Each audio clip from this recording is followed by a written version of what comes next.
touch come from within or without? If from within, you should see what is in your body, and if from without, you should see your face. Ananda said, it is the eyes that see, and the mind that knows is not the eyes. To say that it sees is wrong. The Buddha said, if the eyes can see, when you are in a room, do you see the door, outside? For those who are dead and still have eyes, should see things. If they still see, how can they be dead? Ananda, if your knowing mind has substance, it that substance single or manifold? As it is in your body, does it spread to every part of it or not? If it is substance, when you grasp a limb, all four should feel that they are grasped. If so, there would be no grasping of any particular limb. If there is, the contention of a single substance does not hold good. If it is a manifold substance, there should be many persons. Then which substance is yours?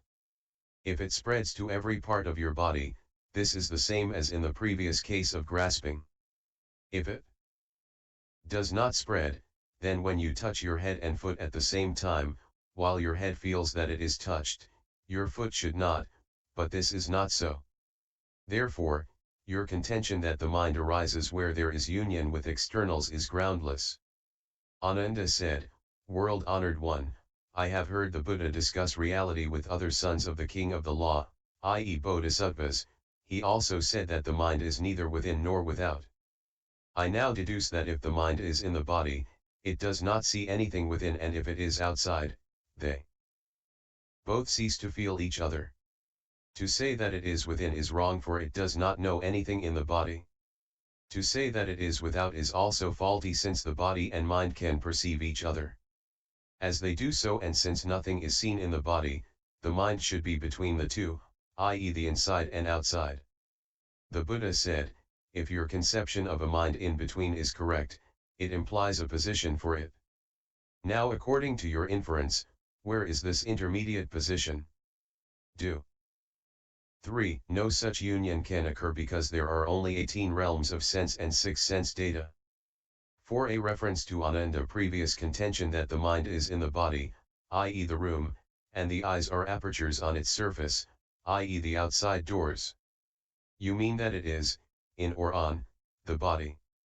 If it is on the surface of the body, it cannot be in its center, and the conception of a mind in the center is no different from that of a mind in the body, which was refuted earlier.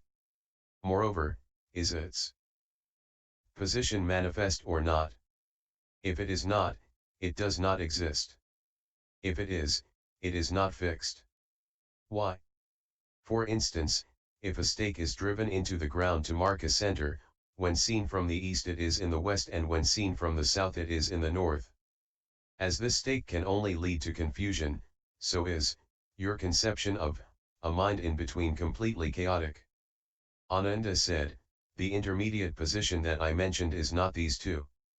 As the world-honored one has said, the eyes and form are causes from which side perception arises. While the eyes can distinguish, form does not follow anything, and perception lies between them, hence the mind arises. The Buddha said, if the mind lies between sense organs and sense data, does it include both or not? If it does, its substance and what is outside will be mixed up together, and since the mind perceives while its objects do not, two opposites will be set up. Then how can there be an intermediate position?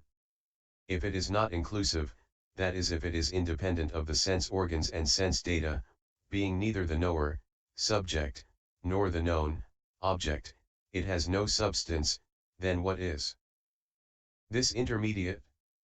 Therefore, your contention that it is in between is groundless. Ananda said, world-honored one, previously when I saw the Buddha, with his 4 chief disciples, Mahamoggallana, Subhuti, Purnama Itrayanaputra, and Sariputra, turn the will of the law, he always said that the nature of the knowing and discriminating mind is neither within nor without nor between the two, exists nowhere and clings to nothing, hence it is called mind. Is that which does not cling to things called mind? The Buddha replied, you just said that the nature of the knowing and discriminating mind exists nowhere.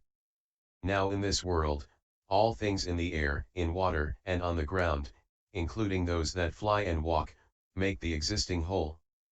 By that which does not cling to anything, do you mean that it exists or not? If it is not, it is just the hair of a tortoise or the horn of a hare, then how can there be, this extra, non-clinging? If it is, it cannot be said not to exist. That which is not is simply non-existent.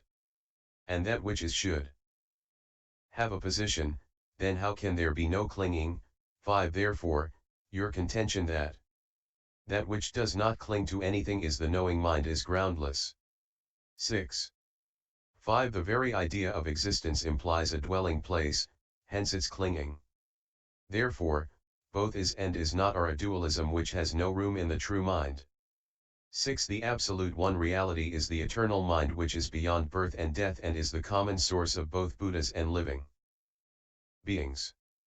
Man, because of his basic ignorance caused, since the time without beginning, by the first thought which screened his true mind, became subject to birth and death. Thus both the permanent and impermanent united to transform that true mind into the store consciousness, alaya vijnana, the root of samsara. This alaya consciousness has three characteristics: a karmic one which is basic ignorance resulting from self-evidencing, a changing one which turns fundamental wisdom into false perception, the root of the first seven consciousnesses, and its expression in appearance, or form. Because of basic ignorance, the spiritual, bright, and nirvanic absolute voidness was changed into dull and deluded emptiness. Hence, Manjusri said, in his Gatha later on, thus in delusion there appeared one-sided emptiness. Within this dull emptiness, ignorance gradually crystallized and turned into illusory form made of four elements, resulting in a world created within the void. Hence Manjusri continued, in which imagery world arbitrarily was built. When false perception confronted form, a very small portion of this form was gradually grasped as being self-possessed, and being supported by wrong perception, mind and form united and grasped at this dim, little, form as ego, thereby creating a living being made of five aggregates. Hence Manjusri continued, refuting the false mind to eliminate the third aggregate and expose the unreality of the sixth consciousness. Thereupon Ananda rose from his seat, uncovered his right shoulder, knelt upon his right knee, reverently joined the palms of his hands and said to the Buddha, I am the Tathagata's younger cousin, and because of his great affection, I have been allowed to be his disciple, but I have presumed on his compassion. And so although I have heard much of his preaching, I have failed to avoid the worldly and have been unable to overcome the magic which has turned me round, causing me to visit a house of prostitution. All this is because I failed to reach the region of reality.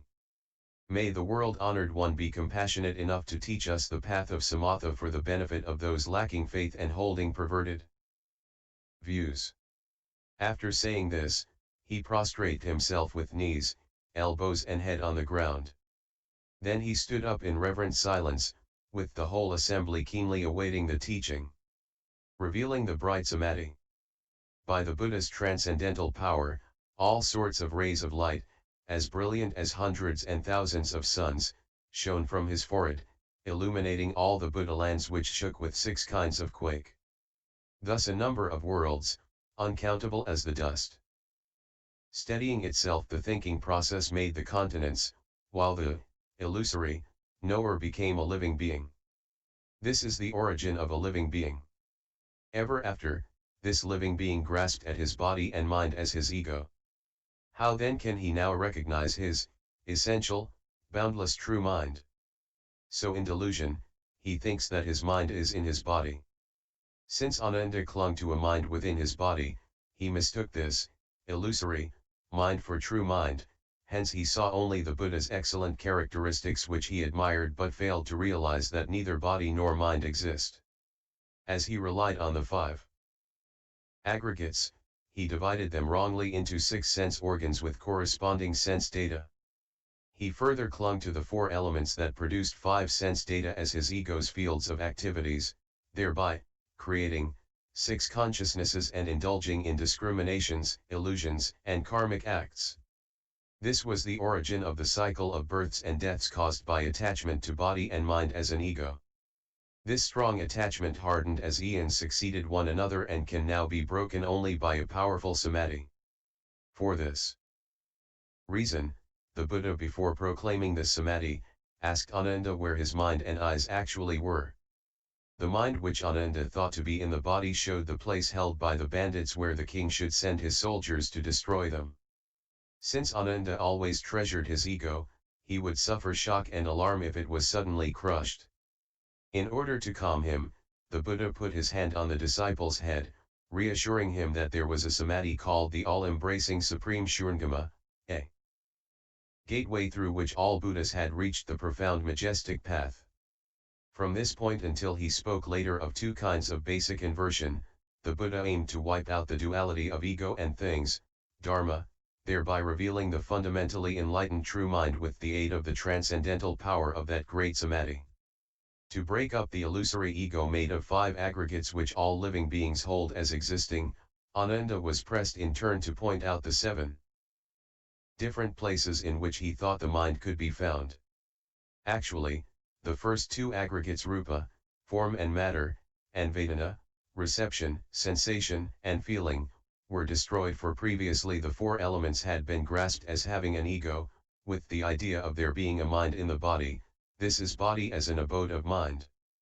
As Ananda failed to locate his mind in his body, he turned to a position outside it but could not find his mind there either.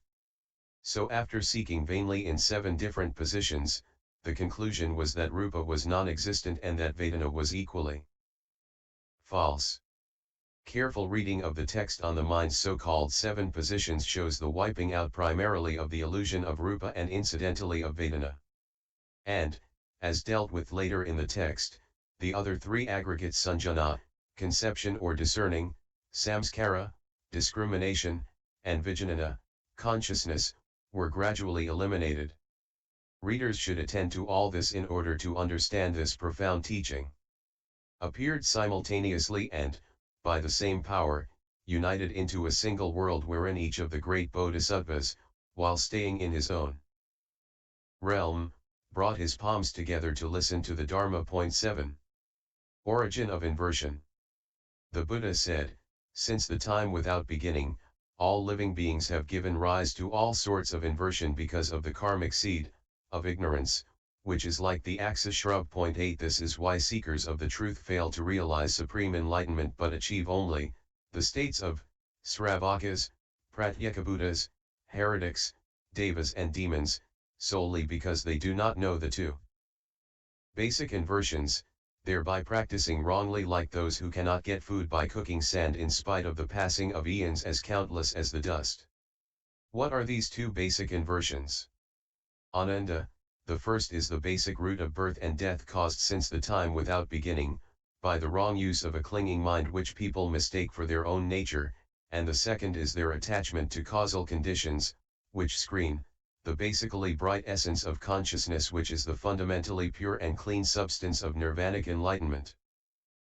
Thus they ignore this basic brightness and so transmigrate through illusory realms of existence without realizing the futility of their wrong practice. Point 9. 7. This light revealed the whole substance of the great samadhi. Since Ananda had failed to awaken to the unreality of mind and body, he again asked for the teaching on the path of samatha, on the meditative study of the void. He did not realize that the Buddha had first mentioned this great samadhi and then pressed him hard about the mind's positions for the sole purpose of urging him instantly to awaken to the non-existence of the 4 elements and the falseness of the 5 aggregates, so that the substance of samadhi appeared in full on the spot. Had Ananda been sharp-rooted, he could have cast away all illusions, the meeting would have been dismissed and the Shurangama assembly would have then come to an end. However, he was deluded and the Buddha was obliged to use expedients to awaken him. For his delusion was due to his grasping at illusory birth and death which he mistook for reality. Hence his teaching in the following text on the 2 basic inversions to root out the 3rd aggregate, sanjana. As the Buddha was about to explain these inversions, he sent out from his forehead rays of light to reveal what Lin Chi called the true man of no fixed position who, from his forehead, sends out the light that shakes the world. However, because of self-deception, people do not recognize this man of no fixed position in spite of his daily activities, and are separated from him by screens and obstructions put up by their wrong thinking, which divided their individed whole into 6 sense organs and sense data. Know the Buddha light, which is inherent in all of us, shone on the realms of the sense organs, sense data, and consciousness, which are identical with reality, the underlying principle from which they spring. This is why the text mentions the appearance of Buddhas in their land suddenly revealed in this light which destroyed the darkness of ignorance. Hence the 6 kinds of quake to overthrow the 6 sense organs and sense data, and so remove their obstructions, so that all the worlds could become one. This is reality shining on darkness and performing its function of dissipating it at once, thus enabling all serious practicers to climb without effort the transcendental path. Hence countless bodhisattvas appeared in this light, seated in their own places, and bringing their palms together to listen to the Buddha's teaching on the great samadhi. By means of its light, the Buddha revealed the whole substance of the samadhi. In the following chapters, the teaching merely reveals the state of brightness, and if it is understood, there will be no need to study the Buddha Dharma. Because Ananda was not awakened to it, the Buddha was obliged to make further revelations one after the other. In answer to Ananda's renewed request for instruction on samatha, the Buddha began his further teaching by showing his brightness. 8. The axis seat is threefold, and so illustrates the simultaneous character of illusion, action, and suffering. 9. The Buddha, before teaching the great samadhi, revealed the root cause of birth and death by declaring that since the time without beginning, all living beings had given rise to all sorts of inversion. Actual inversion. The inverted mind. Probe into the false mind. Ananda, as you have inquired about the samatha gateway through which to escape from birth and death, I must ask you a question. The Buddha then held up his golden-hued arm and bent his fingers, saying, Ananda, do you see this? Ananda replied, yes. The Buddha asked, what do you see? Ananda replied, I see the Buddha raise his arm and bend his fingers, showing a shining fist that dazzles my mind and eyes. The Buddha asked, how do you see it? Ananda replied, I and all those here use the eyes to see it. The Buddha asked, you say that I bend my fingers to show a shining fist that dazzles your mind and eyes. Now tell me, as you see my fist, what is that mind which perceives its brightness? Ananda replied, as the Tathagata asks about the mind, and since I am using my own to search for it exhaustively, I conclude that that which searches is my mind. Thinking is unreal. The Buddha said, hey, Ananda, this is not your mind. Ananda stared with astonishment, brought his 2 palms together, rose from his seat and asked, if this is not my mind, what is it? The Buddha replied, Ananda, this is your false thinking which arises from external objects, deludes your true nature and deceives you into mistaking, since the time without beginning, a thief.